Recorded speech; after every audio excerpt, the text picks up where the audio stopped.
जन्म कुंडली में बनने वाला केमद्रुम योग को लेकर। आखिर यह योग जन्म कुंडली में बनता कैसे है?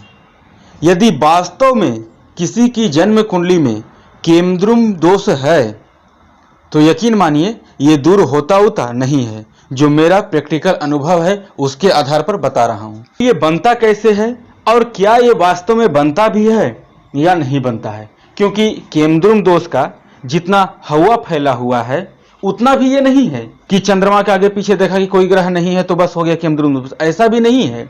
इसकी स्थितियां डिपेंड करती है कि क्या कुंडली में केमद्रुम दोष बनता है या नहीं बनता है। इसके बाद ही किसी हद तक निर्णय लिया जा सकता है। आखिर क्यों इसे बताया गया ज्योतिष का सबसे खतरनाक दुर्योग? क्योंकि ये चंद्रमा से बनता है। अब चंद्रमा से बनने वाला जो केमद्रुम योग है, ये चंद्रमा क्या है? चंद्रमा मनुष्यो जात है। चंद्रमा मन का कारक ग्रह है। चंद्रमा माता का कारक ग्रह है। इस योग में क्या है कि जातक राजा घर में भी यदि जन्म लेता है तो अपने गलत निर्णयों के कारण दरिद्रता का जीवन जीता है। सामान्य रूप से जन्म कुंडली के किसी भी भाव में चंद्रमा विराजमान हो अकेला, जन्म कुंडली के किसी भी भाव में चंद्रमा विराजमान हो अकेला, चंद्रमा के आगे पीछे कोई ग्रह नहीं हो, चंद्रमा से केंद्र में कोई ग्रह नहीं हो, यानी चंद्रमा जहां है उसके साथ कोई ग्रह नहीं होना चाहिए, उसके आगे पीछे भी कोई ग्रह नहीं होना चाहिए, और चंद्रमा से चौथे घर में, फिर चंद्रमा से सप्तम घर में, फिर चंद्रमा से दसम घर में, यानी चंद्रमा से चतुर्थ, सप्तम और दसम केंद्र में कोई ग्रह नहीं होने चाहिए राहु और केतु को छोड़कर। राहु और केतु होंगे तब भी ये दुर्योग बनेगा, और राहु और केतु के अलावा कोई अन्य ग्रह रहेगा तब ये दुर्योग कैंसिल हो जाएगा। इसके साथ ही चंद्रमा पर मंगल, शनि और बृहस्पति की दृष्टि नहीं होना चाहिए। मंगल यदि चतुर्थ और सप्तम दृष्टि डालेगा तब तो मंगल चंद्रमा से केंद्र में ही हो जाएगा। मंगल की चतुर्थ दृष्टि और सप्तम दृष्टि नहीं होना चाहिए। जब मंगल की अष्टम दृष्टि होगा तब मंगल चंद्रमा से केंद्र में नहीं होगा। यह बात उतना ही सत्य है।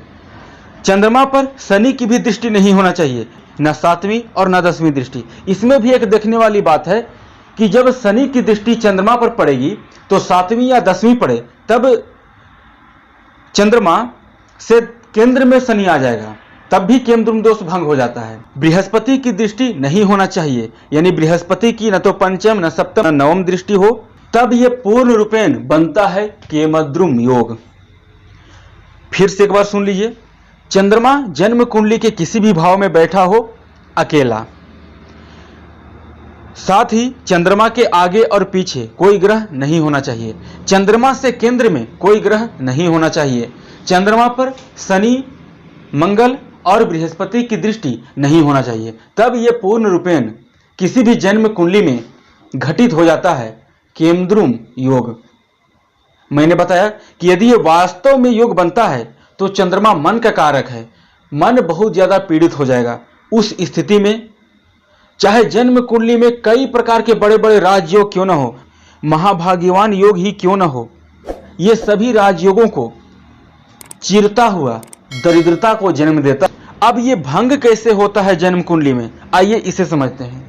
जब चंद्रमा केंद्र में हो और तब इसके आगे पीछे कोई ग्रह नहीं हो तब केमद्रुम दोष भंग हो जाता है।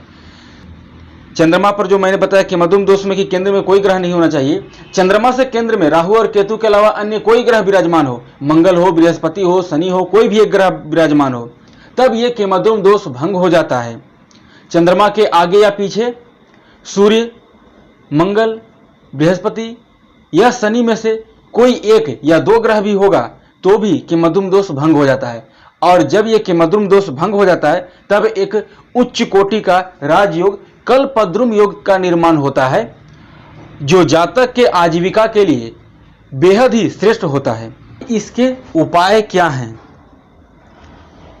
तो शास्त्रों में जो उपाय बताया गया है वो श्री गणेश और श्री महालक्ष्मी का पूजन विधि बताया गया है।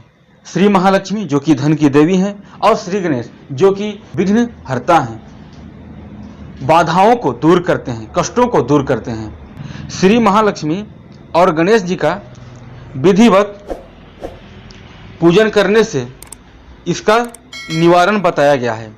लेकिन निवारण जल्द होता नहीं है, यदि वास्तव में केमद्रुम दोष बना तब।